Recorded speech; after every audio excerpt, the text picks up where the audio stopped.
The Pale Thing in the Rocks, a real Canadian horror encounter. I've only told this story once, to a friend who didn't believe me.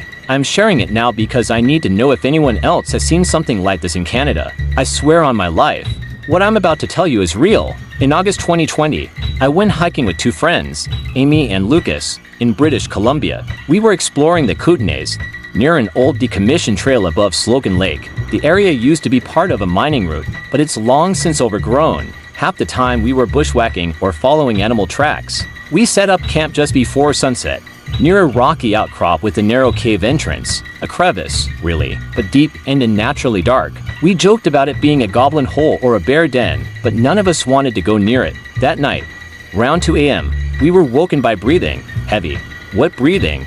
Not close, but just loud enough to be unmistakable. Then came the dragging sound. Something was pulling itself across the rocks outside. Not walking, dragging. Lucas whispered, "You hear that?" I nodded, hard hammering in my chest. Amy was already sitting up, clutching her flashlight, but none of us turned ours on. Then we saw it, only because of the moonlight filtering through the thin nylon of the tent. A shape moving, crawling on all fours, long limbs, no clothes, pale gray skin.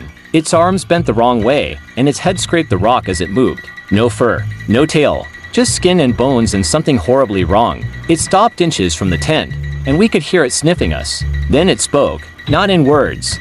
Not really, just a broken voice, like a recording played backward. It mimicked Lucas's voice, a line he'd said earlier that night. "I'll check the trail near the rocks." But it was twisted, distorted, not quite right. We didn't move, we didn't breathe. Eventually, it dragged itself back toward the cave. By morning, there were claw marks in the dirt outside. Too long to be human, too deep to be from any animal we know. We left immediately, abandoning half our gear. I've since looked into the local history. Old miners and trappers had a name for something they said lived in those mountains. La Carreur Sombra, the dark crawler. I don't know what it was. I just know it was real, and it's still out there, somewhere in the Canadian Rockies, waiting in the cracks of the earth where the sun never reaches. If you're ever alone near a cave in those mountains, listen carefully, and don't trust any voice that sounds like your own. Thanks for watching. For more horrible stories, subscribe to our channel.